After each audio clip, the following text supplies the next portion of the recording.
Overview of the Alumni Association is next. We are a 501c3. We are not the university as an entity. We are a nonprofit 501c3, so we are subject to nonprofit rules. And those can be very cumbersome and tiresome at times, but I want to point that out. All of the staff are staff of the university. The university donates us to the 501c3. We do file an annual tax return, and we do a 990, and we also have an annual audit that gets reported to the university and also to the Board of Trustees. Our finance team, right now we're down a couple people, but Lisa is, if you all deal with Lisa, she's sitting right back there. She does all of our accounting. You have accounting questions, she does that. She has two people that work for her, Tim and used to be Florence. Now we're looking for someone. And then Patty, who I think went to the other side, is over all of our scholarships, and she has Katie, who works for her. And then we are looking for a director of revenue. It was Shanidra, and she just left us for an opportunity with the Walton Family Foundation. Our relationship with the University of Arkansas, whether we want it or not, we have a formal agreement with the University of Arkansas. And they specify what we are to provide and how we are to interact and what rules we are to follow. Because we are a representation of the university. What do they provide to us? They provide all of our salaries. They provide the alumni house to us.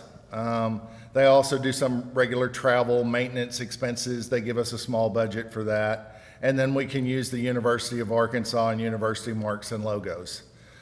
They also provide all of our network support. We buy the computers. They provide all of the network and capabilities for that. So in return for what they give us, we recognize an in-kind revenue, and then we have expenses, but that's more than y'all want to know. Specific items I want to call out related to our services agreement. It says inside of that agreement that we will maintain bank accounts and control over those accounts, and that we can only use one financial institution. In years past, we had multiple different financial institutions. Alumni wasn't necessarily set up on all of those accounts, and they didn't have full awareness of what was going on in our societies and chapters. The university kind of reined us back in, and we are one entity. The chapters aren't separate entities.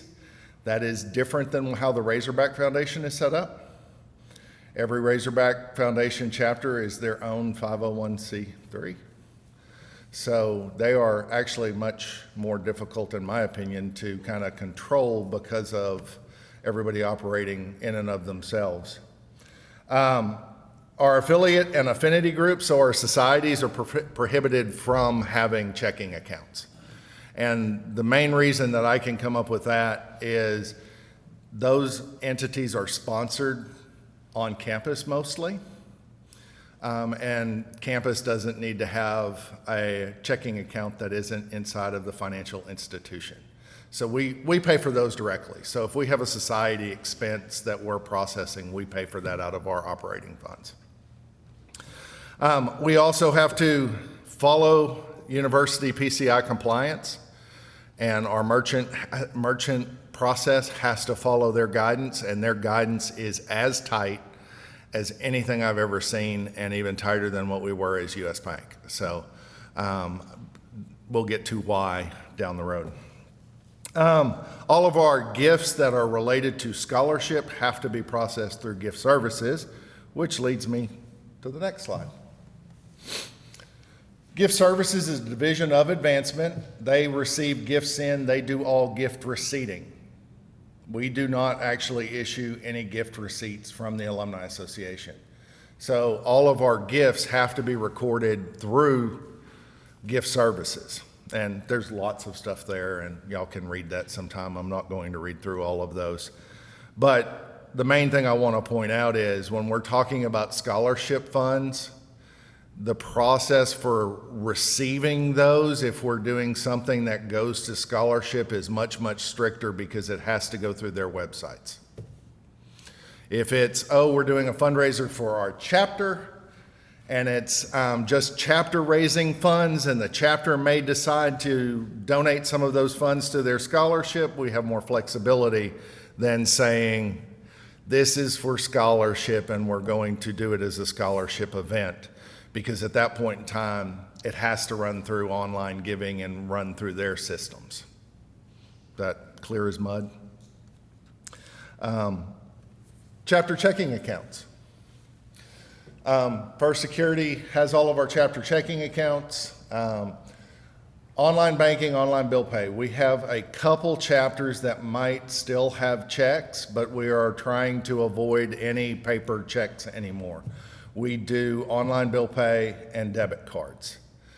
There's a lot of reasons for that. The easiest one that I can give you is to do a check, I have to have a true wet signature on the signature card, which means I have to send you a package, you have to sign it, you have to send it back to me, I have to sign it, Brandy has to sign it. We have to get that to the bank, and that process, by the time we get it all the way through, we probably had a change in chapter leadership.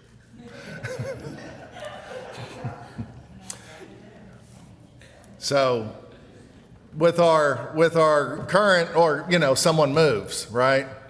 So with the process that we have, we're able to do all that electronically. I send you a form, you sign it, you take a picture of it, you send it back to me, I send it to First Security. I'm just kind of the middleman of getting the information to you. Once you sign it, I send it to First Security, and they are the ones reaching out to you from that point forward.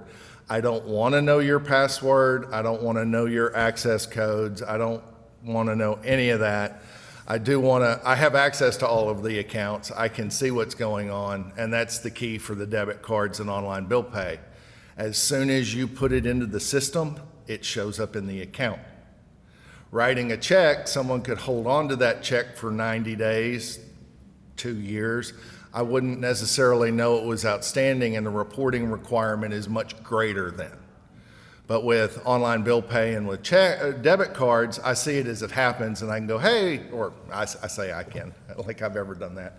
Lisa reaches out and says, where's the receipt for this transaction? So that we can get those transactions because we can see those transactions. The process for setup, I just explained. So this is where we're going to get more involved. So this is the challenges that I've heard over time. And I acknowledge every one of these because I came up with the list. Overall, the processes and controls are not the most customer-centric, and I know they're not. Our processes and controls are there for very specific reasons, which we will cover. But it really goes back to there's been a lot of violations in the past that made it all the way to the Board of Trustees for us to have to make sure that we don't do those again.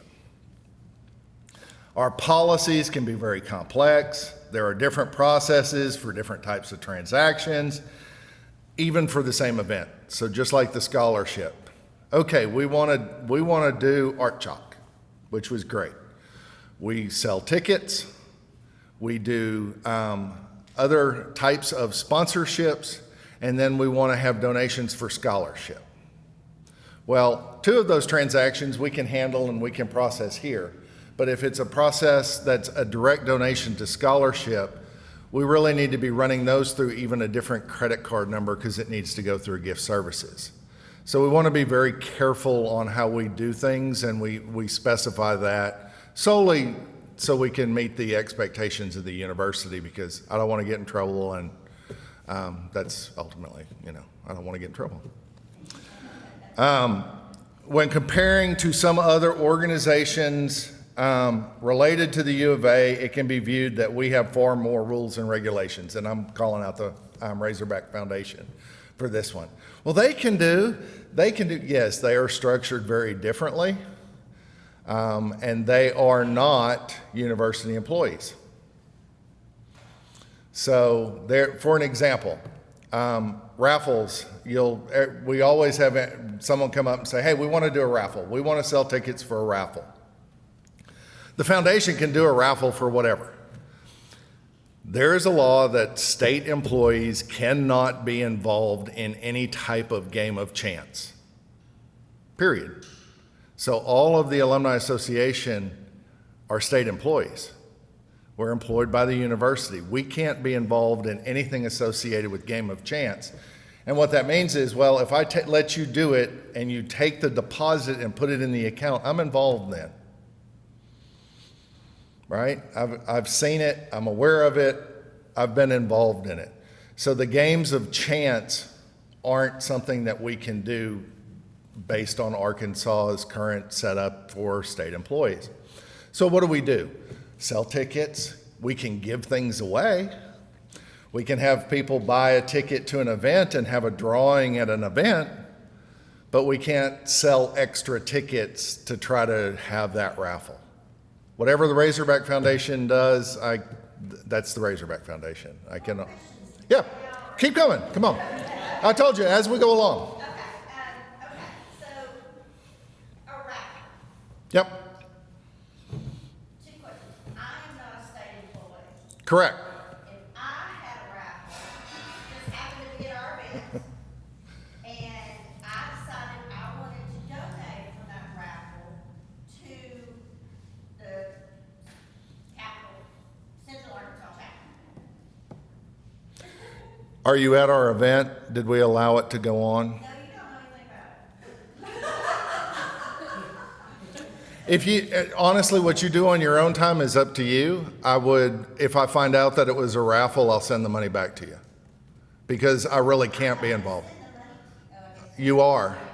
Yeah, I can't take the funds. And I'm not trying to be, I'm saying I. Right. I'm trying to, like, this whole is. Yep. The scholarship act, I'm just trying to find a workaround. It's, We it, can make so much of it, and I have, some people who are helping me,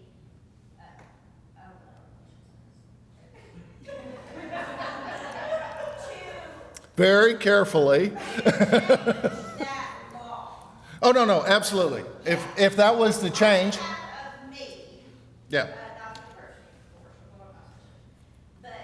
But that is such an easy way for us to get scholarship money into the hands of people. It doesn't affect us, it doesn't affect me, but it is so. No, you're absolutely right. So other nonprofits can go out and do that. It's legal in the state of Arkansas for a nonprofit to run you go and you register, you get a permit, you do those things. I mean, Saracens Oklahoma, they're big sponsors, and of course, the other part of that question, does that mean you can't go to a casino? No, I can't go as a representative of the University of Arkansas and, the Alumni Association. I can go do whatever I want on my personal time, but when it comes to the operation of this entity, I can't represent the university or the 501c3 because of our services agreement because of that. We could just make, all of us could make a gazillion dollars, not for our benefit, but for the benefit of. No, I get it. And I think we all get it. And it is a frustration that we've all had. I'm trying to, in this environment, I'm trying to give you the why because everybody goes, well, that's nuts. I can't. That's the why. So if they change that law, and that law is probably, it probably is, especially now that they're allowing the racetracks to have casinos and all of those type things. Everything has changed. That's one thing that might not. But the problem that you run into from the university's perspective is if you did that, how do you make sure that you don't ever have it seem like you're favoring someone? How do you make sure, that control process has to be very, very straightforward. And I'm getting close to the end, so are there other questions related to that? Yes, sir. We have had silent auctions. Absolutely fine. Silent auction, absolutely fine. The only caveat to a silent auction would be related to where you're going to direct those funds. So if you're doing it and it's all the proceeds are going directly to scholarship, we just have to handle that a little bit differently than having a silent auction that you're raising funds for the chapter. If I'm doing a silent auction and I'm raising funds for scholarship and all of it's going to scholarship, then all of those payments need to be being processed through gift services. If you're doing it for your chapter and you're raising funds for your chapter, we can kind of run everything here, and then you can make the decision on moving those funds to your scholarship account. And I know it's semantics in essence, but that's the difference. And what we try to gear, a lot of times what I try to gear you toward is where we can control it, because we have more flexibility, because it's running through our accounts, and then we can make the decision after the fact. Same thing on ticketed events. We talk about a ticketed event and people go, well, I want a $50 gift portion of that event to be gift. Well, at that point, we're getting gift services involved. Now, it gets more complicated all of a sudden, where if we go, the value of the ticket is the value of the ticket, no worries. That's why we gear things the way we do. Silent auction Mm-hmm. and deposit the funds into our chapter account. Can you then write a check for a gift? Uh-huh. from our account? Correct. So our wording that we do on silent auctions is an auction for the benefit of whatever chapter. The chapter has a history of supporting their scholarship program. They've supported, right? We're not saying it's for scholarship, but we are saying that we've had a history of, right? It's not no, it's semantics. So what's the safest way to receive funds from an individual at an event? Depending on how you're processing funds, I mean, if it's a big event, having an alumni staff is always kind of the beauty there. But if you don't, the online app allows you to do deposits from check. So you could be depositing those immediately, or you could send those. Taking cash is where it gets sticky. Yeah, go ahead. Are you talking about donations for the scholarship or taking payments? Oh, yep. for- Let's say you were doing a silent auction. At some point, that individual's gonna have to Pay. whatever it is they find. We provide you with the capacity. Yep. We'll send something with staff or staff. Yep. So twofold. So if staff wasn't going to be there, if you give me enough lead time, I can actually send you a credit card machine.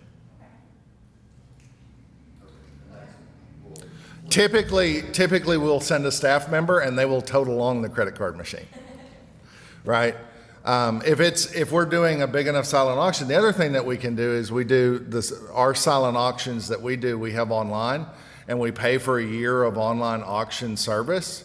So we can actually run your silent auction online and have the bidding kind of go through there, and then we can handle the processing and settlement of payments with the winners, and then transfer the funds to your account. That's some of the best things we can do.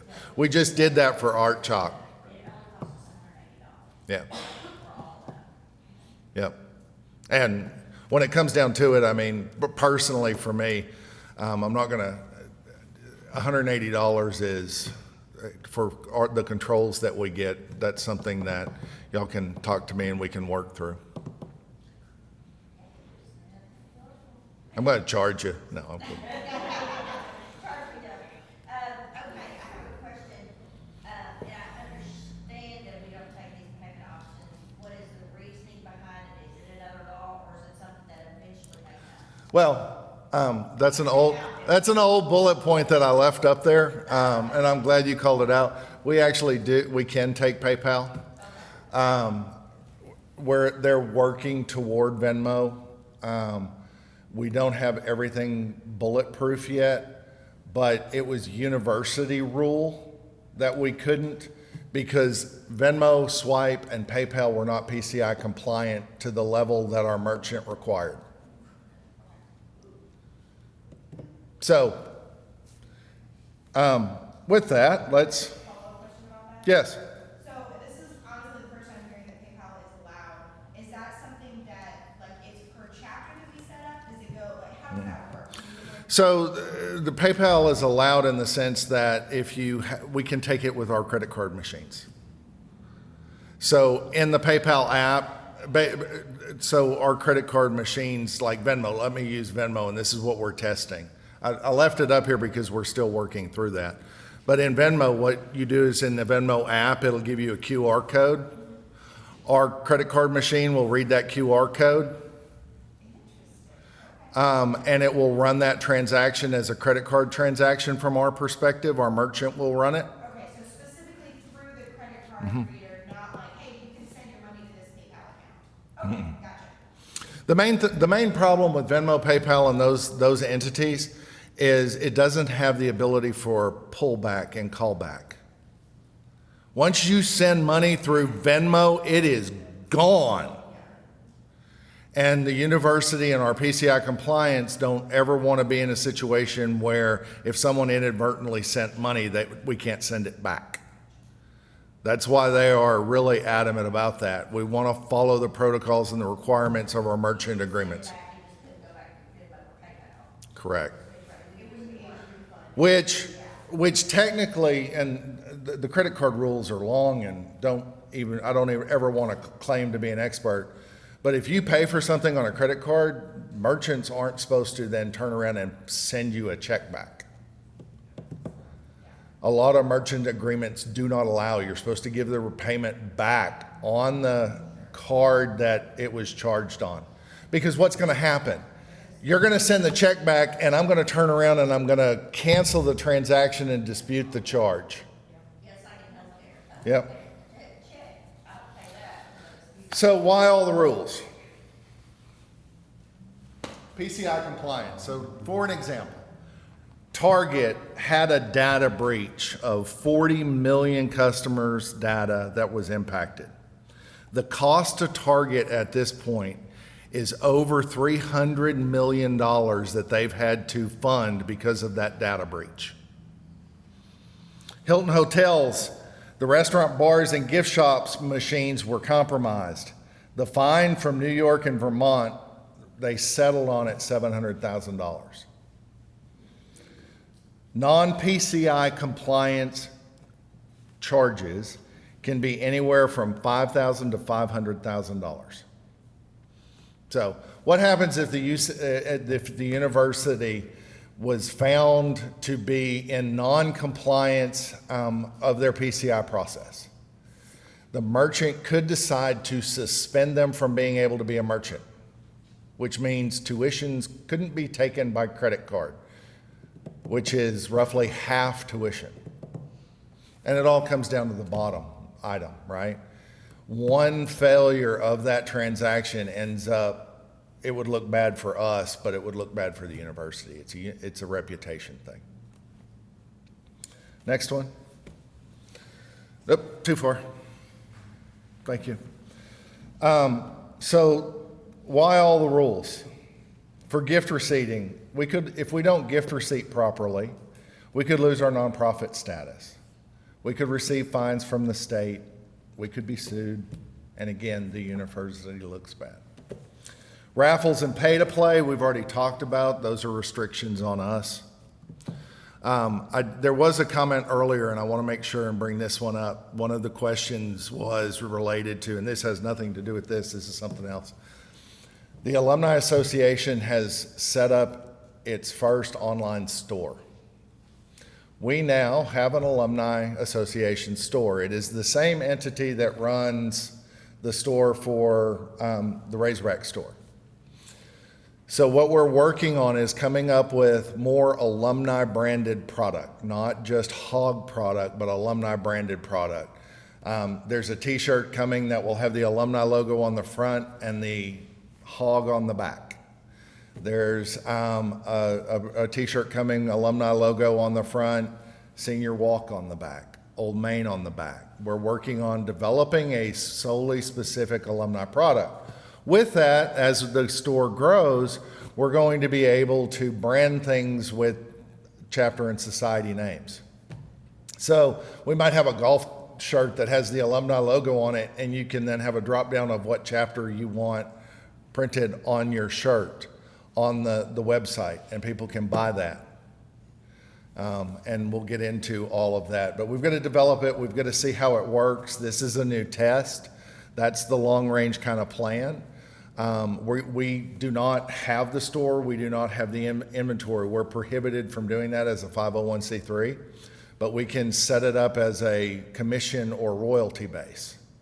So I can't run a store as a 501c3 because it is then subject to UBIT, which it's non-primary business of the nonprofit, and I would have to pay taxes on that, and it could violate my 501c3 status.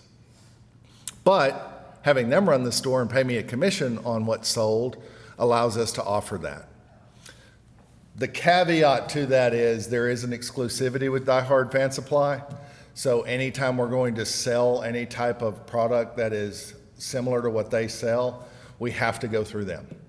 So our chapters and societies, if you wanted to sell t-shirts, we're going to have to give them first right of refusal.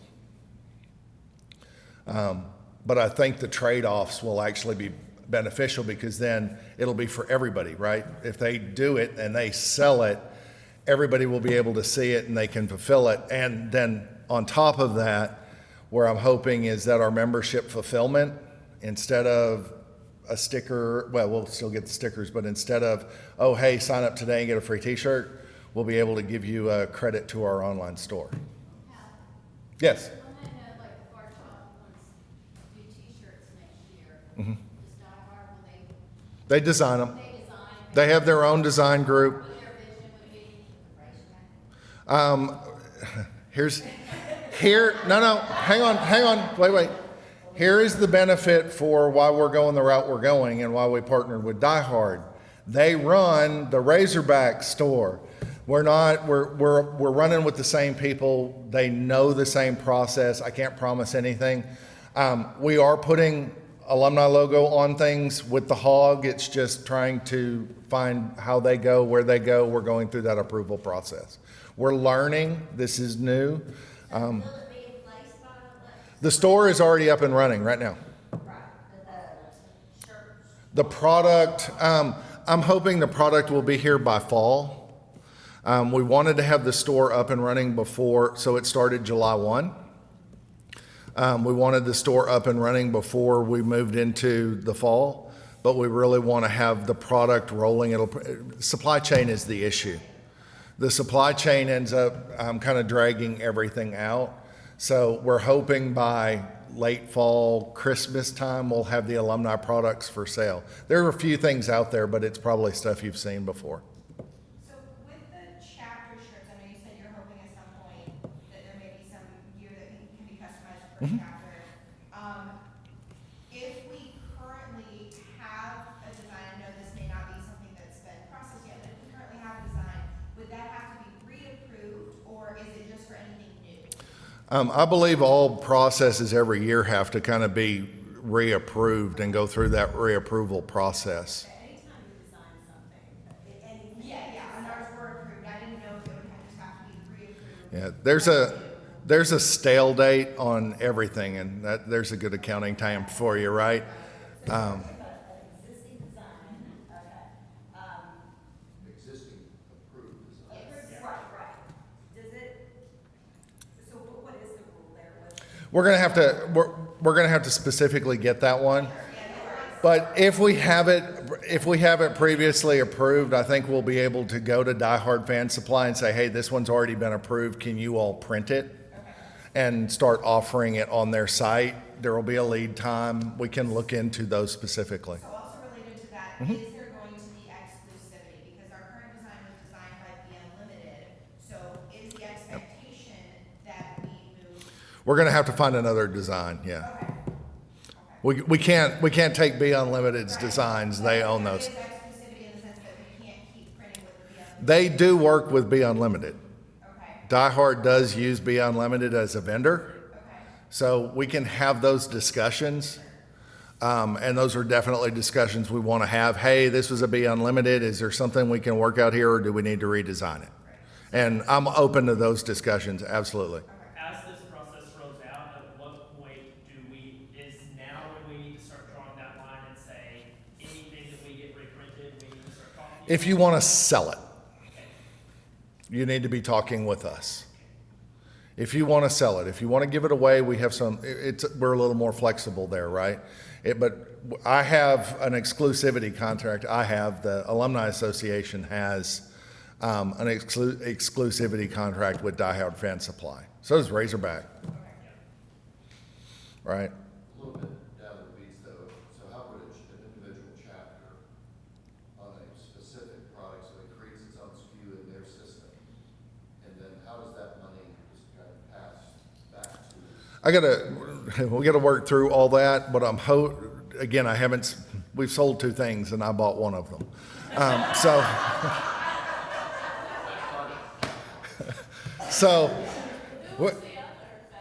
I bought Beth one of the Title IX t-shirts, right? And I didn't fully realize how much expensive it was until I hit send. And then it was like, we paid how much for a t-shirt? But it's a really nice t-shirt. But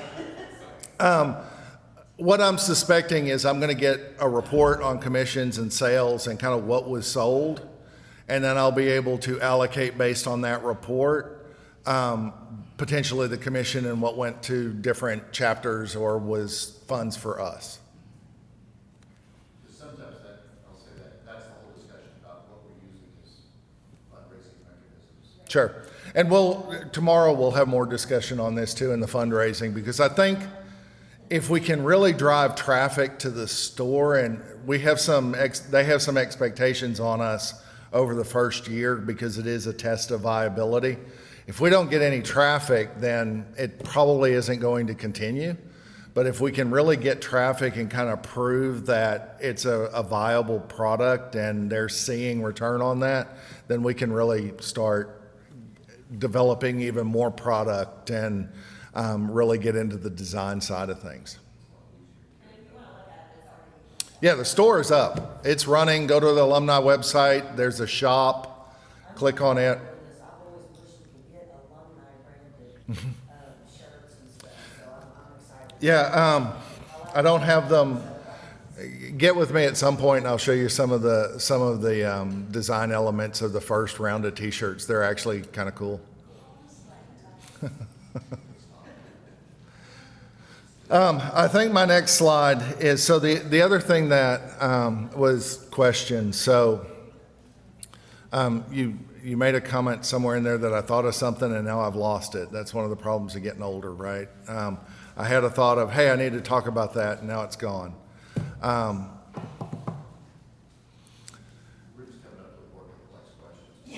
come on. So it's really, what questions do you all have? Well, so going back to the t-shirts, one thing we're thinking about is we've noticed that a lot of people like to be able to see them in person and get them when they pay for them. So thinking of like if there's an option for them to pay through the store and us still give it to them in person, as opposed to it being printed and shipped, yada, yada, yada. We'll have to look at that. I don't want to own inventory. Right. That's Your other rule breaker? no, I just don't want to own inventory. Yeah, so I mean that's part of the issue is that we end up with, and so technically, so let's get really accounting technical, right? So if I was going to hold inventory and I was going to have a substantial amount of inventory, I should put that on the books. And then as the inventory is depleted, I should then adjust that, right? If I order 20,000 shirts, that's a big enough number that the auditors want me to put that on the books. And I need to be, so I don't want to get into the true mechanism of that. That's where they can manage it better and we don't get into the supply. I will say this, the contract is we can buy product at cost, a limited amount of it. So getting some for 5 or 10 board members, getting product as it immediately comes off, we should have some of that and then promote it as, right? They also want to do some pop-up stores. So like at an alumni tailgate and stuff like that, they want to come in and be able to set up and have some product and do some pop-up stores and them sell it. So if we're having a big event, we might be able to explore those things. But again, this is all brand new and it's something that we'll have to look at. Art Chalk, if it was big enough, we could absolutely look at something like that. But again, it's the 15th? But we'll have to look at it, we'll have to talk with them, and we'll have to see what they want to do, because they are really good. And I will say this, so the person that we used to run the approval process through, and I just went blank on his name. Mike Harris was who we ran to get approval with the Razorback, to use it. He's moved to Die Hard Fan Supply, and he's our rep over at Die Hard Fan Supply. So he knows our rules. They understand our rules. They work very closely with the Razorback Foundation in the approval process. Yeah. No, we're gonna, and they do have their own design group. They have all of that. They showed us some of the product. If we don't like it, we can push back, or we can, People that designed the Arkansas, no. No. Be Unlimited did Art Chalk. Be Unlimited did Art Chalk. This is Die Hard Fan Supply. Be Unlimited, they have been a good partner. We have a carve out for Balfour. The rings selling and all of that, that's independent of this agreement, but I tried to actually kind of do a carve out for Be Unlimited, and they went no. That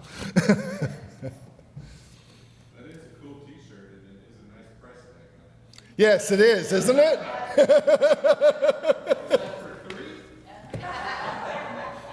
Yeah, we got it too, and it's much thinner than $59 should. Yeah, t-shirt. I told you I wasn't looking at that. I wanted the first sale. And it was like, oh yeah, I'll take a t-shirt. The Title IX t-shirt. It was, right? So she has a really nice t-shirt now.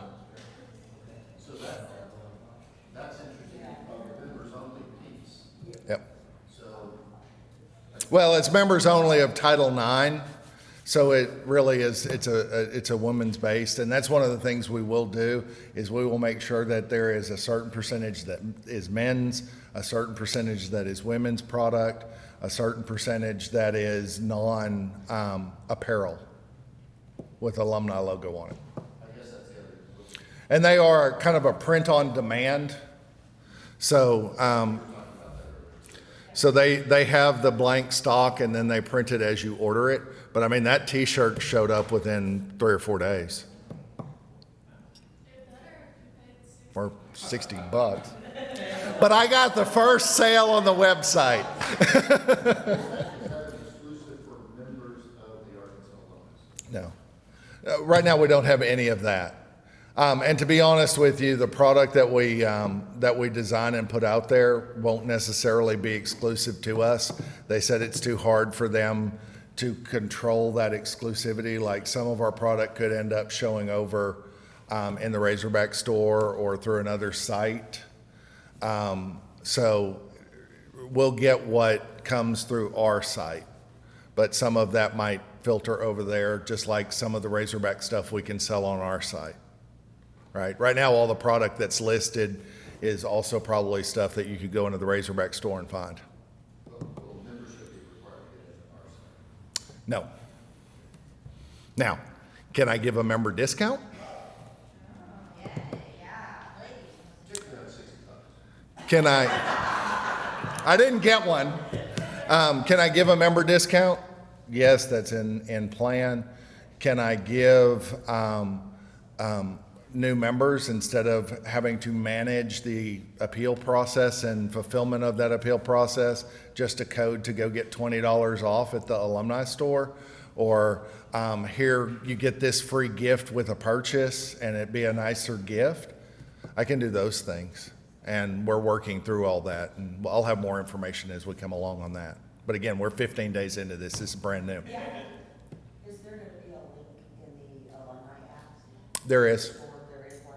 Okay. Well, there isn't a website right now, I'm not sure. It's in the app. I checked it yesterday. If you pull up the alumni app, go to the Twinkies, and go to the bottom, there's a shop.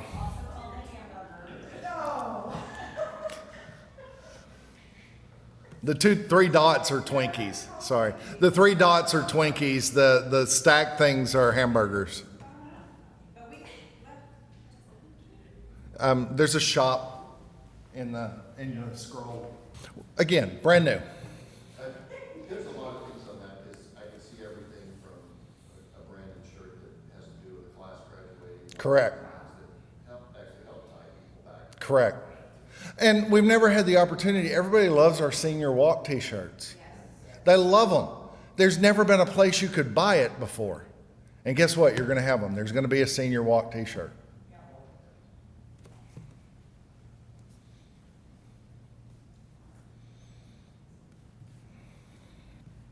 What time is this session over? So we're over. Okay.